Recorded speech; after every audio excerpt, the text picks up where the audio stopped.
Hello everybody, it's Harbinger. This is Wingspan on Board Game Arena, and I'll come back to you when it is my opening hand. Alright, we are going to accept here, and then we are going to see which kind of opponents we are fighting this time for our competitive game today. So we do have, I don't love our opening hand, but we have some things that are working together. Bard All is a very cheap card, and it has a decent amount of luck to get additional points. It works together with the bonus card we have, so we at least keep this guy. I don't mind keeping a California Condor. It will help us get into the second tier of something for very cheap. I don't hate keeping a black skimmer either, just because it's another predator bird, eats fish, gets us into over here. And we can keep a rodent and a fish and these three birds and be decently happy about it. If we get opportunity, we can pick up the Mississippi Kite. That should tie us up for two birds here, two birds here, two birds here. One of them being relevant for the first round and goal.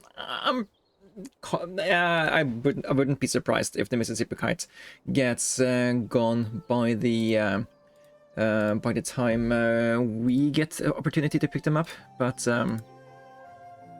if that happens, I'm fine with it.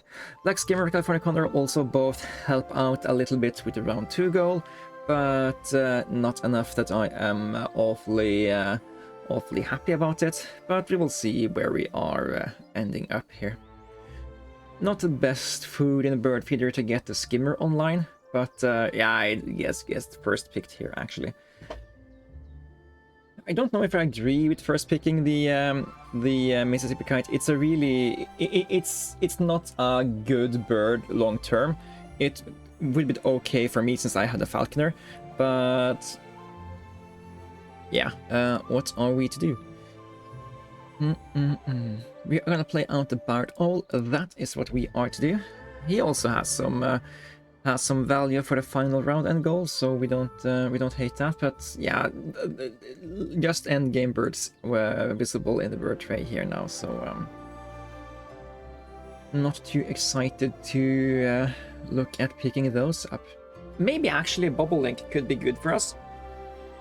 If we play Black Skimmer, California Condor, Bubble Link is already laying 3 eggs. That's a 7-point play, and we're not unlikely to try to pick up star nests and more of these guys. So I don't hate the idea of doing that. And yeah, now I need to decide what are we going to do with the California Condor. I think we can wait a little bit to decide. So I will lay some eggs into the Bard All. If we play the Condor here, we get the option to spend these eggs to draw more cards. If we play the Condor here, we can utilize the egg to play the Condor there. Yeah. Eggs is, no matter what we're doing, eggs is a part of the equation here. Okay, so that makes things a little bit easier for me. Now we know that we can have a good shot at re-rolling the bird feeder next turn. So I will play the California Condor over here. Hopefully this additional food helps us to play the skimmer. Okay, so Black Skimmer or Wetland Scientist Skimmer. I usually prefer to only play wetland birds in the wetlands anyway, because most other birds I actually like to play. I like to play in the habitats I plan to activate them more. So Wetland Scientist fits a lot better for that. So it's like I prefer to build out grasslands and forest. So when if I want to play a bird and it's going to end up in the wetlands, that's probably because they only fit in the wetlands.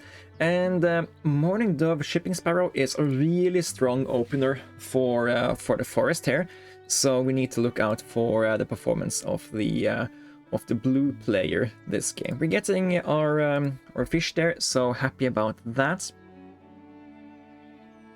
And we get to eat a scissor-tailed flycatcher. So yeah, this player also is the only player with a bird relevant for the first round and goal. Hopefully green can maybe play another bird and match them on that, because if not, getting 4 more free points for them when they already have the best opening is a little bit scary. They're currently getting 2 eggs and 2 food from the single habitat, and yeah, that's really, really strong. So I'm guessing they had both of those birds in their opening hand. Alright, Black Skimmer comes out. We get to draw 2 cards, one with the card ability and one with cycling the egg over there. Reason we always want to wait until we can do that before we're drawing cards is that, say you got 2 turns to draw cards. Say you got 3 turns to draw cards. If you go just here 3 times, you get to draw 3 cards, and you get to activate the bird you have here 3 times. If you first lay 2 eggs and then draw 2 times, you get to draw 4 cards and activate your birds 2 times. And that's just this habitat just provides more resources than this habitat does, so it's better to cycle eggs into cards here. This player is not taking the bobolink. They take the American woodcock though, so that is something. And you know what? I kind of want to both pick up the peregrine falcon and the bobolink here. So we can almost play out this guy in time, but yeah, both of these are going to be great for us. The peregrine falcon is just straight up 7 points for us, with the opportunity to produce even more points, and the bobolink is going to be a great tempo card for us. So when we play it, it's going to be played for 7 points. That is also producing more resources for us. And are you going to give us 3 eggs, sir? I don't hate that at all.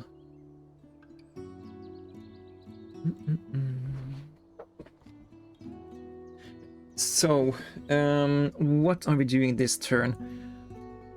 We could be taking food so we can play out Peregrine Falcon and Bobolink faster, but I also think that while the Pharyngus Hawk is here, I kind of want to just at least be positioned to draw up even more good cards that work together with the bonuses we have. There we are getting our free egg. Yes, and thank you. Gonna try to have.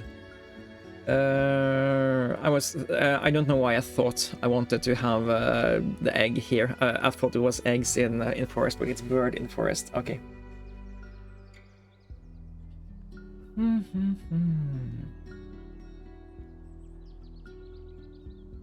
I guess that's... yeah, so the things we have going for us is that we are technically currently in the lead with 4. We have more points on the board, but yeah, overall it's not the other guys are ahead of us in value generating stuff on the board. And a second egg here. Do you want to say it's Phoebe? No, we have nothing that triggers off it. Let's just draw a random card instead. It's a red-shouldered hawk. I don't mind that we hit something that's cheap to play and works for our ability here. Okay, I'd love to pick up the red-tailed hawk. I'd love to pick up the whooping crane and the indigo bunting as well.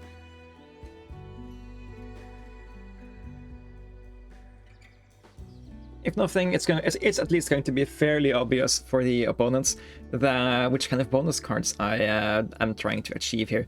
So yeah, let's pick up these two guys as well. Eat another egg, take the white-faced ibis, roll some dice not in the bird feeder, and yeah, it's fair to not have that amount. Oh, you know, oh. American Crow, Indigo Bunting. Okay, if the opponents don't recognize that, we are in so good shape, but they are gonna recognize that, so I'm not getting my hopes up.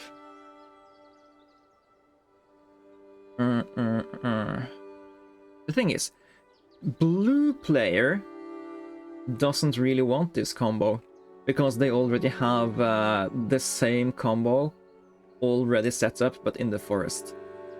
They're getting 2 food and 2 eggs over here, but if we play these guys and this guy over here, they also get 2 food and 2 eggs a turn. So they already have that combo. If they go and get this, it's bait for them. Green player recognizes that it's going to be very good for them though. They take it, and I don't judge them at all. Anyways, another cheap rhododentalist bird here. No, falconer bird. We are playing so many. We have so many falconer birds in hand. It's actually ridiculous. You know what? I'm actually really happy that this guy pulled that raven, because that crow, because that probably means that he will be giving me lots of eggs. Yeah, and that's good. I wouldn't mind picking up an Inca dove, because we have quite a few guys that work together with the Inca dove now. But we are digressing. We need to find food to play out all of these guys. You know what we don't need? We already have the food to play the red-shouldered. So let's just play that guy out currently.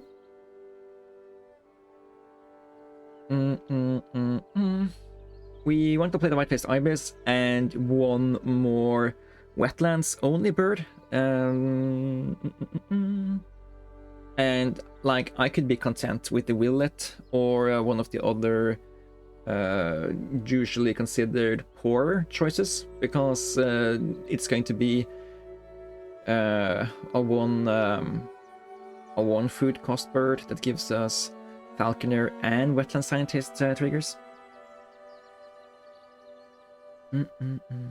We could pick up the broad-winged hawk as well, but I think we also just need to kind of focus on building our grasslands now. Maybe we can get one free food from opponent here. Are you playing the crow in the forest? I wouldn't do that, but it looks like you might. Anyways, take a rodent here. And a rodent here. Ooh, it's another rodent there, but I don't think we sacrifice one of the cards we already have to make that happen. We rather want to go to the forest more times than to go to the wetlands more times, because we have a higher chance to get more points here than points here. And these are cards we already have drawn. We don't need to redraw those cards. Yeah. Alright. Peregrine Falcon first. Because that has a 100 centimeter ability. Well, this guy has a 75 centimeter ability. I believe this guy has 80% chance to hit, and this guy has 70% chance to hit, or some places whereabouts there. Yeah, I don't agree with putting the crow here. You want a crow in the habitat that produces eggs. At least that's my humble opinion. Blue player has amassed. It's hard to say what the blue player is doing here. They have a really good opening. and now they have 8 cards in hand and 8 foods in hand, so they should be able to just explode all over the board pretty fast here. You know what? I'm gonna take the rodents while they are still here. Maybe we get a free egg from the opponent next turn. There's another rodent here. Love that. And just look at some more cards. Thank you, thank you, thank you. Yum yum yum. Eaty, eaty, eaty. And yeah, we get to eat a lot of additional cards here. So if we get one more free card, one more free egg, that's lovely. Put that into California Condor. Then we do Peregrine Falcon into Red-tailed Hawk, I think. Lay 3 eggs. And we are on the board for the round and goal. We get more eggs than the opponent here. And we are still set up decent for having most birds in the forest. Maybe we actually do Peregrine Falcon into the Ferringus Hawk, since this guy needs to be played here, and this guy can be played in the forest. Yeah. Alright, here comes the first food 2 points dump, and it's Eastern Bluebird into Northern Bobwhite.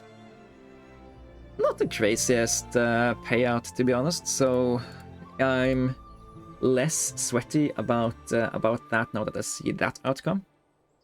Especially when I know that I also have a hidden 8 points in bonus cards already. And a decent plan to get at least 6 more.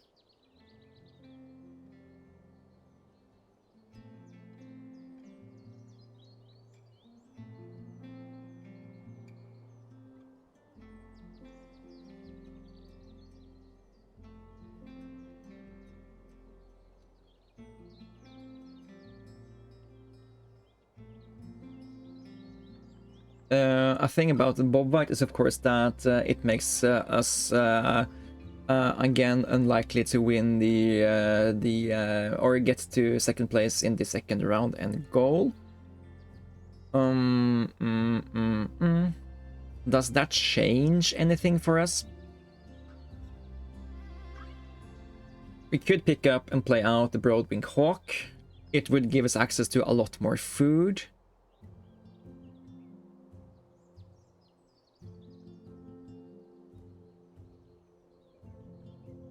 But playing a bird here is expensive.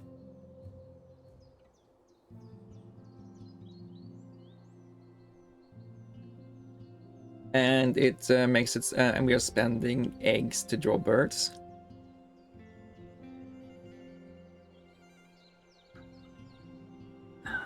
I think it's a good idea to do stuff like that sometimes, but then it has to be a really good bird.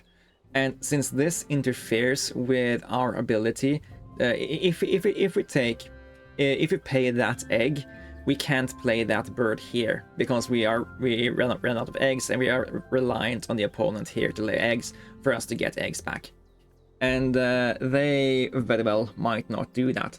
So seeing that they played American Avocado here now probably means that they will try to compete for this running goal with this guy. So now I would have known that I could have gotten another egg, but I couldn't have known that then.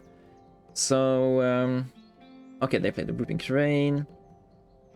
Yeah, they have a sizable amount of points now, but it's not like it's not scary amounts of points. We are, of course, going to at least make sure we're getting third place here.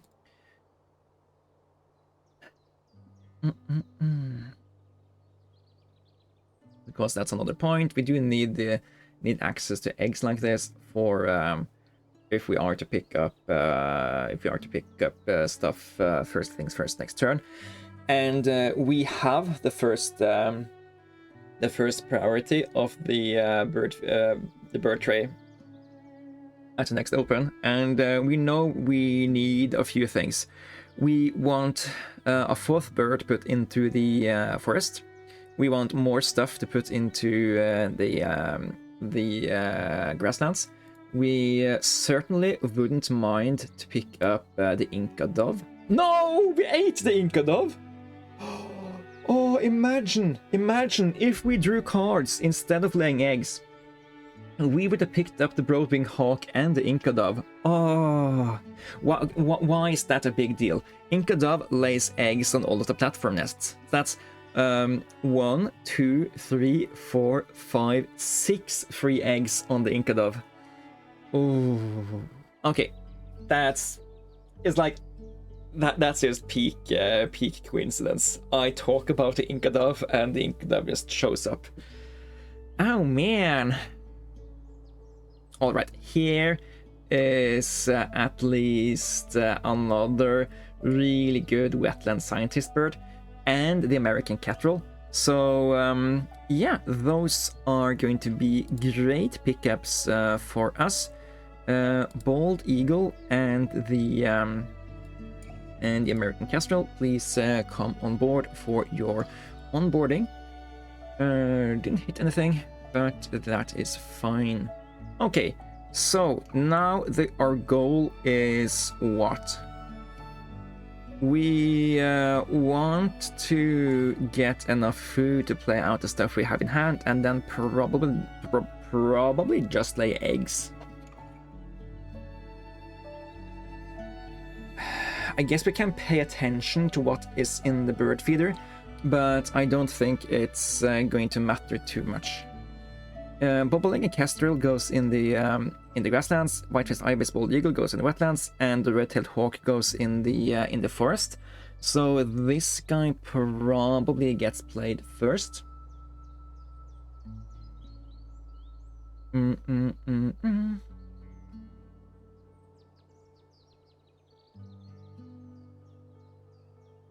A purple martin could be a good pickup for us as well, but now that there is food we know we want in the bird feeder, I'm just gonna take that food while it's available. The purple martin is really good for card cycling, but there's a lot of stuff that needs to work that currently doesn't work with such a game plan.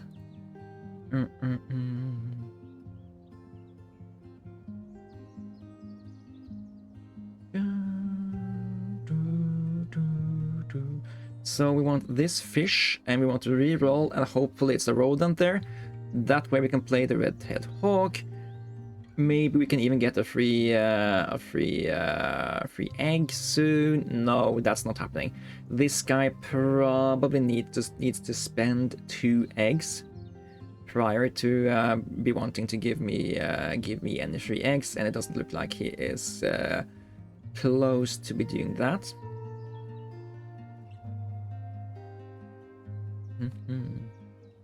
He also doesn't seem to be happy with the cards he drew, so it looks like he's going to draw more cards. But yeah, he can easily match us with 4 cards in the forest by just putting this guy up here. So I, under no circumstances, think that playing the red-tailed hawk in the forest will make us win.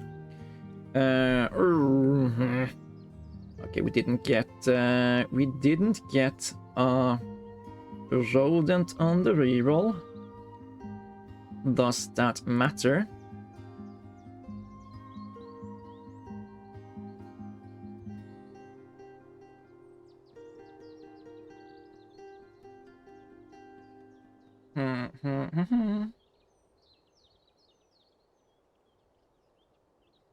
So we can overpay to play the red-tailed hawk. Overpaying to playing it guarantees we're getting 4 birds on round 3, which I believe everybody is trying to achieve. So at least we don't get 3rd place behind 2 people tying first. If and we like it's basically like paying 3 food for a bird that is worth 7 points and can give us more points every time we take food. So I think it's worth it. I don't love spending all our eggs doing it, but I think it's fine. We keep the fish because fish is a lot rarer than worms. I don't love having to overpay, but I think it's fair to get access to the third dice.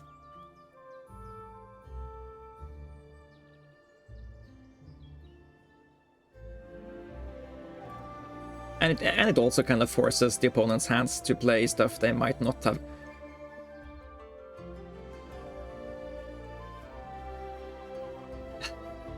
I do not agree with this play. You are locking in your migratory bird and you get no value out of the woodpecker. That's just a really sad play. Yes, you lock in round 3 win, but at what cost? This guy could have been here, granting you another free egg each activation. Yeah, I don't know about that, buddy. That just seems like it was costing you a lot more than it tasted. Anyway, we are getting payouts on our hunts here. At least 2 out of 3 hunts succeeded, and at the 75 centimeter bracket, that's about where you are expecting to actually have successes here. So now we are pretty happy. We have a habitat that produces 3 foods and 2 points, which is about the habitat Blue has. They produce 4 foods and 2 points. So yeah, about that. And yeah, you can't really eat all of these eggs with your raven because you aren't producing enough eggs for this stage in the game. Yeah, this was a really weird play, I think. Anyways, I won't dwell on it too much. Let's see. What kind of payouts are we happy with for the bald eagle? I think playing the bald eagle at any point when there's at least 1 fish in the bird feeder makes us really happy. So let's lay some eggs now in preparation for just being able to lay down this guy at any point. Other than that, we pick up 2 worms, 3 worms, 4 worms and 2 grains and a rodent. No, we already had the rodent. Yeah. And we should have a big Falconer. We're gonna have 16 points on Falconer, 3 points on Wetland Scientist. I don't ever think people would put me on having 20 points on bonus cards on this game, but of course, if you look at my board, it's probably fairly apparent that I'm going for Falconer, or that or Rhododentalist. But yeah.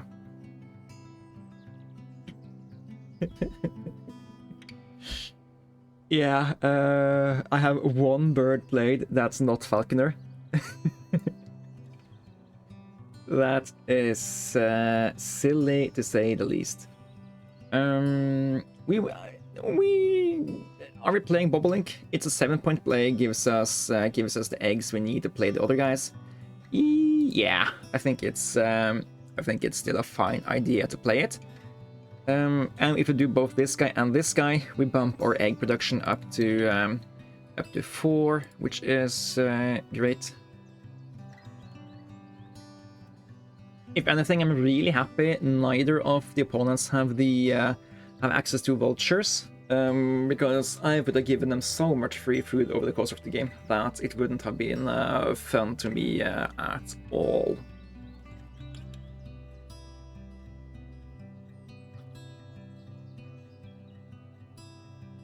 What else to... oh no, a kingfisher now? Okay. Right before I'm planning to play my bird? I think it's important for us to not get sidetracked here. There's 5 turns left in the game. Yeah, there's 5 turns left in the game. if we want to play all 4 of these birds, we need 4 of those 5 turns to play birds. And we need 3, 6, 9, 11 foods, and we have 4. So unless we by a miracle can get tons of food for free, we need to realize that we aren't playing all of these birds. So then we need to prioritize what is most important. I think playing Bald Eagle just is very good. It's a net 2 food point play, regardless of the food we need. So, and it costs just 1 egg. So I think it's either Bobolink or Kestrel that gets the shaft here, and it's very much dependent on what food is available to us when we reroll here. Is it if it's 3 worms, we are very happy. Oh yeah, Kestrel also is happy for round 3 gold. How is the opponents looking there? This guy has nothing for round 4. You have 1, 2, 3, 4, 5, 6. Okay, you have 10. So I don't think Kestrel is mattering in that regard. Both Bobolink and Kestrel gives us 7 points. Not thinking about if you don't take eggs into account. Or I mean, for Bobolink you need to take eggs into account, but for Kestrels, yeah. Eggs consumed into account. Yeah, we are drawing food here, and hopefully we're getting some good stuff. And the thing I would really want to get is what? 3 worms, I think. Okay, if you take the rodent and the fish, you don't. You take the grain though, so we can still reroll. Okay, reroll, get 3 worms, at least get 1 worm, at least get 2 worms, yes. If we don't get worms, we want grains.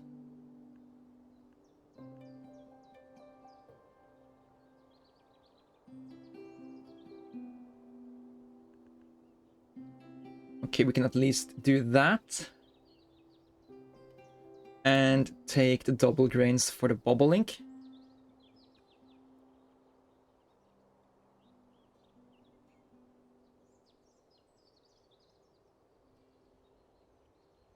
Again, 2 out of 3 75 birds gets eaten as expected. White-faced ibis needs to be played. It's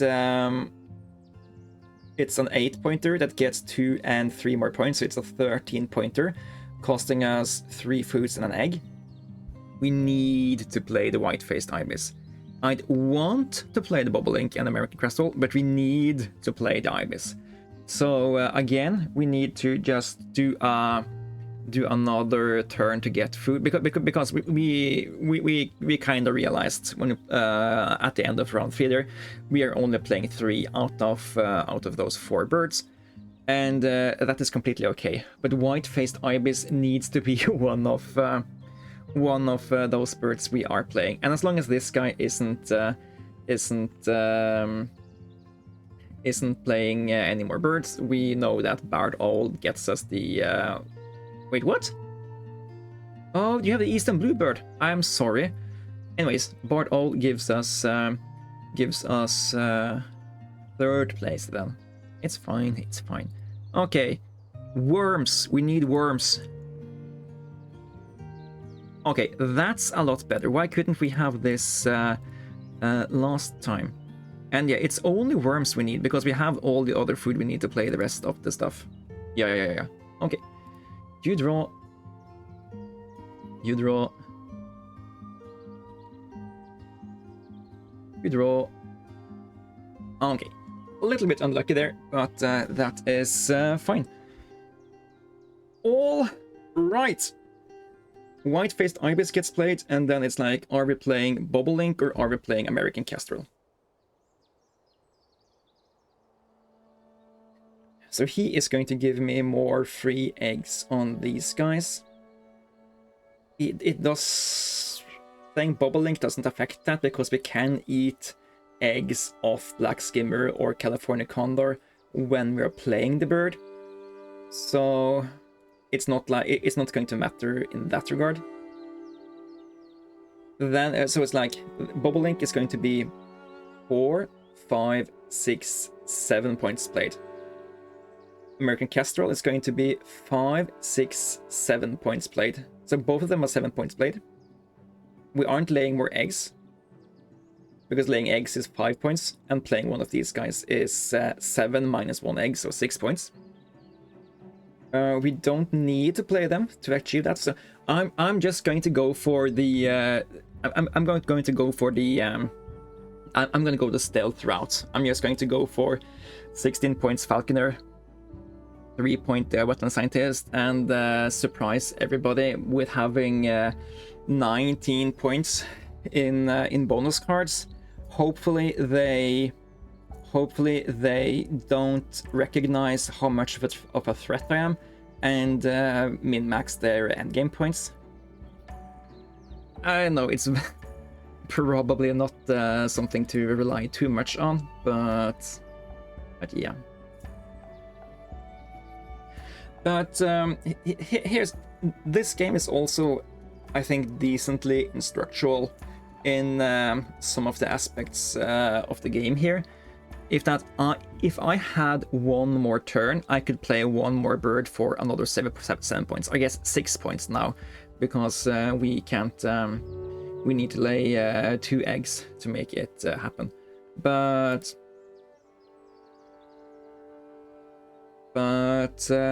yeah.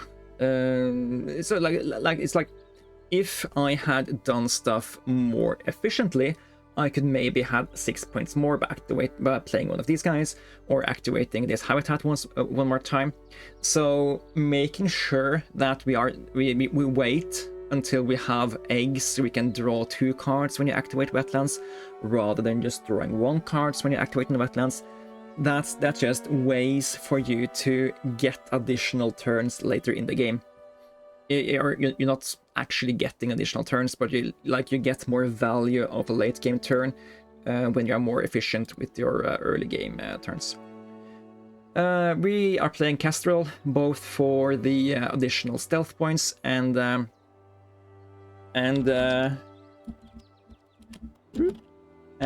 because it's better tiebreak with more food.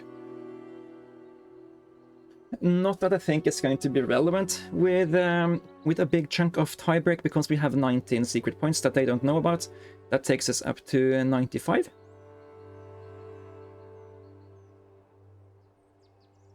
And yeah, this guy has 14 points on bonus cards. 14 points on 2 bonus cards is usually in the higher places of things, but you know, you can't compete with with 16-point Falconer. Yeah, that's it's actually a little bit disgusting. 16 points on 1 bonus card is something you don't see every day. And right, bumping me up to world rank 17. Don't hate that at all. And you know what? I think I might officially be ranked in like what you call it, the Eternal League, like where ELO matters and stuff. All time, am I on the all-time top 100 list? I'm officially on the top 100 list of all time ELO. I'm probably going to be dumped down from the top 100 because I have a few turn-based games coming in that I'm not looking too hot in. But yeah, nice to have that last game in under our belt here.